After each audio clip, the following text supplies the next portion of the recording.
Alhamdulillahi Rabbil Alamin. Hamdan katsiran thayyiban mubarakan fih. Asyhadu an la ilaha illallah wahdahu la syarika lah. Syahadatan tunajji qailaha minan nar. Wa asyhadu anna Muhammadan 'abduhu wa rasuluh.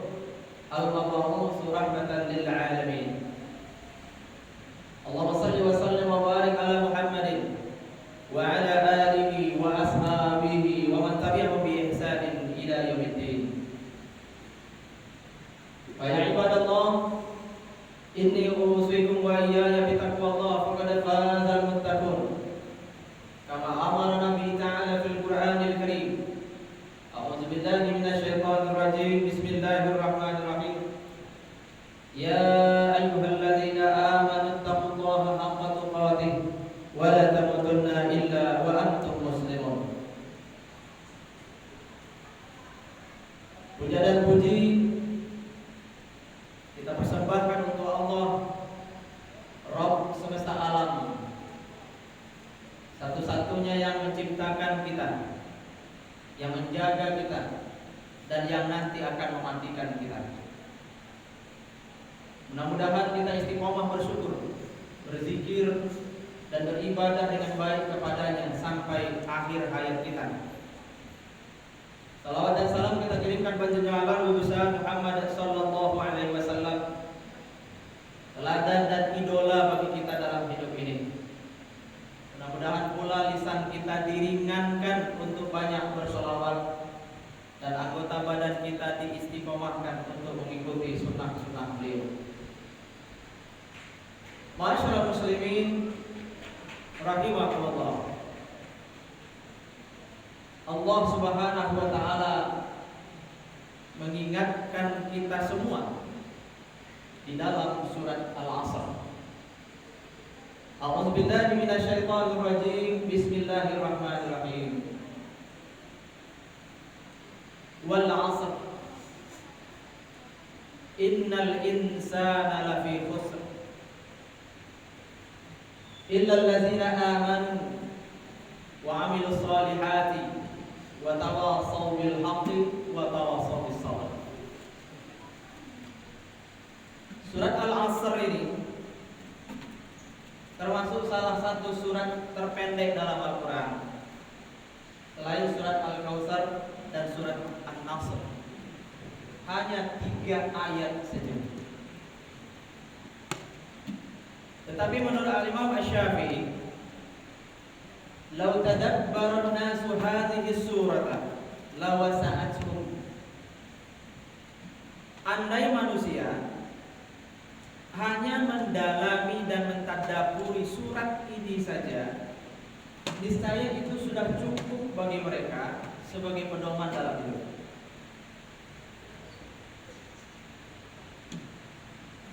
Kenapa Imam Syafi'i menyebut demikian?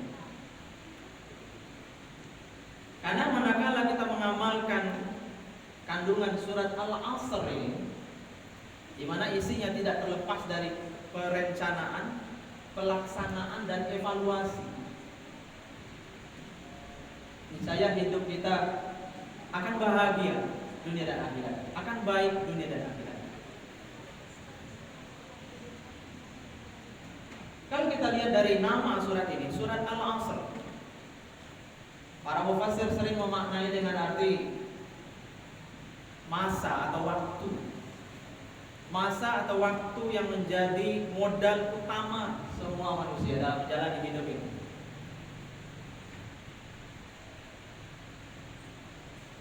Allah Maha Adil. Semua orang dikasih waktu 24 jam.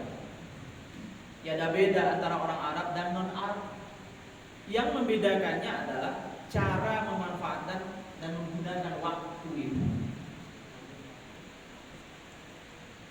Tetapi ada yang menarik di dalam makna Al-Asr ini, hadirin dimuliakan Allah Subhanahu wa taala. Allah Subhanahu wa taala bersumpah dengan setiap waktu yang Ia ciptakan. Wal laili idza yaghsha, malam.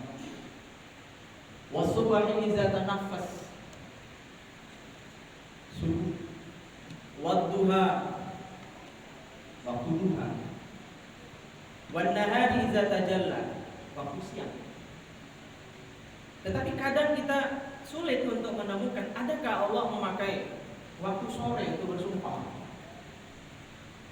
Ternyata wal asri itu selain bermakna masa atau waktu juga bermakna waktu asar. Demi waktu asar. Maknanya paling tidak ada dua.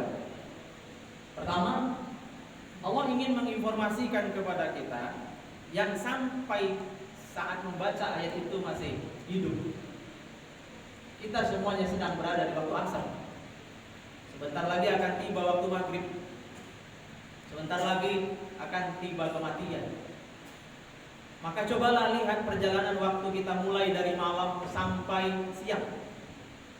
Sama halnya dengan pedagang.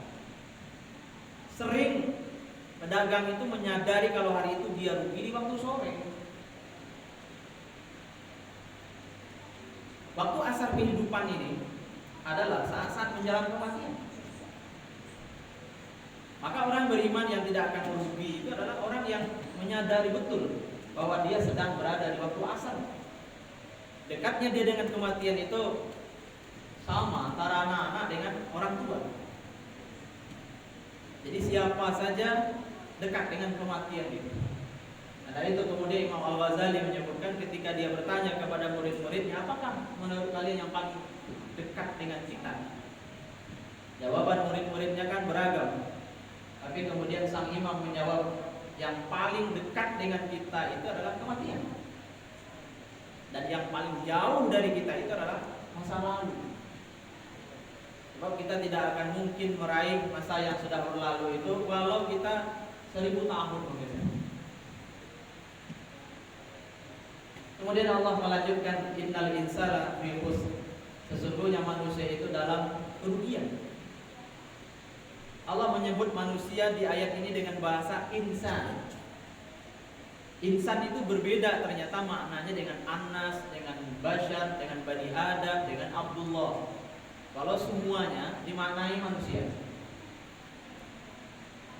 Manusia itu katanya berasal dari bahasa Sanskerta, berakal dan berbudi. Tapi insan itu adalah makhluk yang bisa belajar dan menyerap ilmu pengetahuan. Jadi seolah-olah Allah ingin menyentuh pikiran dan akal kita melalui ayat itu. Jadi wahai yang berpikir kira-kira seperti itu ya, sesungguhnya kalian itu semuanya rugi.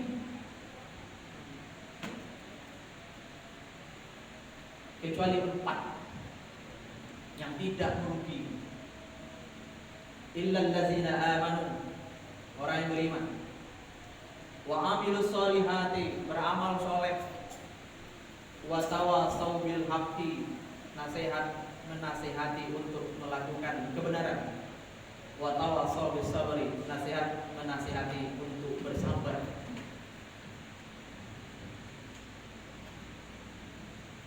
Para saudara muslimin rahimahullah, yang pertama adalah orang yang beriman. Orang yang meyakini seyakin-yakinnya akan